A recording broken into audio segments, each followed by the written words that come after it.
So talk about why you left.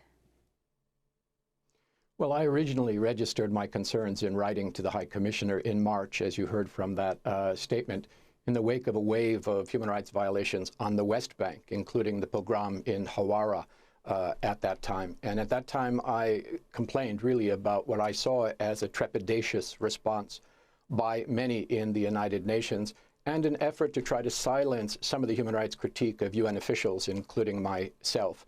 You know, I admit to feeling a great deal of frustration, and at that moment indicating that I would be resigning from the UN effective this month.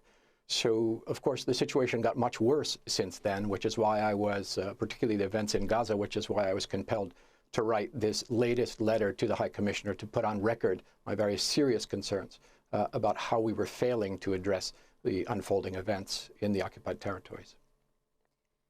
What do you think the United Nations, the United States, the West, UK should be doing right now? Well, I think there is an obligation on the part of all member states of the United Nations, including those states in the West, to respond in accordance with their obligations under international law, including international humanitarian law. My central point in the most recent letter was that we had effectively left international law behind when the international community embraced the Oslo process, which sort of raised up notions of political expediency above the requirements of international law. And that was a real loss for human rights in Palestine. I think there is an obligation on the part of all states, not just to respect international humanitarian law and international human rights law, but under the Geneva Conventions to ensure respect. And it's clear that many states, including the United States itself, have are not only in breach of their obligation to ensure respect vis-a-vis those states over which they have influence, in this case Israel, but have been actively complicit, actively engaged in arming and diplomatic cover, in political support, intelligence support, and so on. That is a breach of international humanitarian law. We need the opposite of that. We need all states, members of the United Nations, to use whatever influence they have to ensure an end to these attacks on civilians in Gaza, to ensure as well accountability for the perpetrators, redress for the victims, protection for the vulnerable there. It's interesting, Amy, we have a formula at the United Nations that is applied to virtually every other conflict situation. But when it comes to the situation in Israel and Palestine, there's a different set of rules, apparently.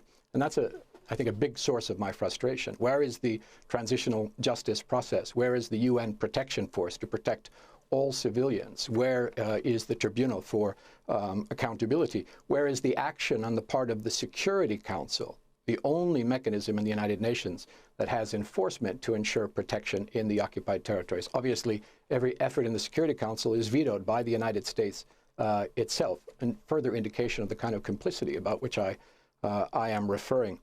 And I think the other thing that needs to happen in the international community is that we have to abandon the failed paradigms of the past on a political level and get back to the roots, which is international law, international human rights. What has happened in the context of the so-called Oslo process, the two-state solution, the UN quartet, is that they have acted effectively as a smokescreen behind which we have seen further and worsening dispossession of Palestinians, massive atrocities such as those as we are witnessing now, the loss of homes and land, further settlement activity. You know, it's an open secret inside the halls of the United Nations that the so-called two-state solution is effectively impossible now. There's nothing left for a sustainable state for the Palestinian people, and takes no account of the fundamental human rights of the Palestinian people. The new paradigm has to be one based upon equality of all people there, equal rights for Christians, Muslims, and Jews, and that needs to be the new approach. And I think as well, you know, it's interesting that this year we are commemorating the 75th anniversary of the Universal Declaration of Human Rights adopted in 1948. That same year, the Nakba occurred in Palestine and apartheid was adopted in South Africa. We have seen, because of a consistent international law and international human rights approach in the UN and the international community, that apartheid in South Africa fell. We did not take the same approach in Palestine. We've deferred to these political processes, and as a result, not only have we not seen an end to the oppression of the Palestinian people, we've seen a continuing worsening of the situation. So you're a longtime human rights lawyer. I want you to respond. I played this already for Yusuf Hamash in Gaza right now, in Khan Yunis, to respond. But I'd like you to respond to it as well. After Israel's attack on Jabalia yesterday, the IDF spokesperson, Israeli Defense Force spokesperson, Lieutenant Colonel Richard Hecht, appeared on CNN and was interviewed by Wolf Blitzer. But you know that there are a lot of refugees, a lot of innocent civilians, men, women, and children in that refugee camp as well, right? This is the tragedy of war, Wolf. I mean, we, as you know, we've been saying for days, move south. Civilians that are not involved with Hamas, please move south. Yeah, I'm just trying to get a little bit more information. You knew there were civilians there, you knew there were refugees, all sorts of refugees, but you decided to still drop a bomb on that refugee camp attempting to kill the Hamas commander. By the way, was he killed? I can't confirm yet. There'll be more updated. Yes, we know that he was killed.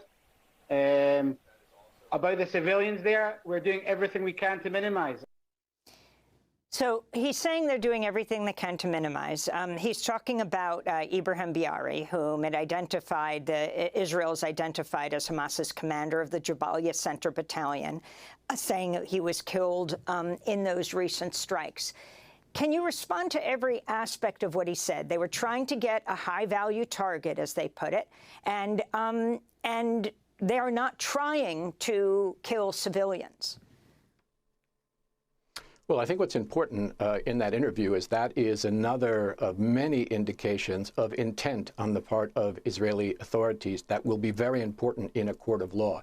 He has said very openly that they knew of the concentrations of civilians there, and yet, in violation of the principle of distinction in international humanitarian law, and on the pretext of killing one combatant, wiped out the better part of an entire refugee camp, densely populated refugee camp. And I think what's been interesting in this war is the very open statement of intents. I referred in my letter to the case for genocide, which is happening now. And you know, genocide is a very politicized term, often abused. But in this case, the hardest part of proving genocide has been proven for us with these very open statements of genocidal intent by Israeli officials, including the prime minister and the president and senior cabinet ministers and military officials, who in their public statements have indicated very clearly their intention not to distinguish between civilians and combatants and to carry out the kinds of wholesale slaughter that we are witnessing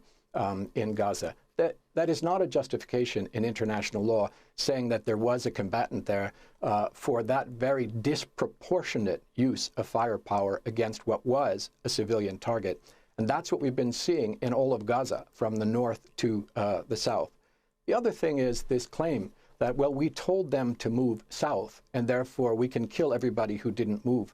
This is an extremely dangerous and unlawful tactic that is being used. First, because we know that evacuations in Gaza, in the best of times, in this densely populated, small territory with 2.3 million civilians crowded in with very limited infrastructure, is a huge challenge. But most of Gaza has been bombed into rubble. It is just not physically possible for civilians to move en masse in the ways that Israel has required them to do so. And we know, already well documented, that when they do so, they're still subjected to bombings even in the south of the Gaza Strip. So all of this, it seems to me, is evidence of intent and a prima facie case for violations of the laws of war.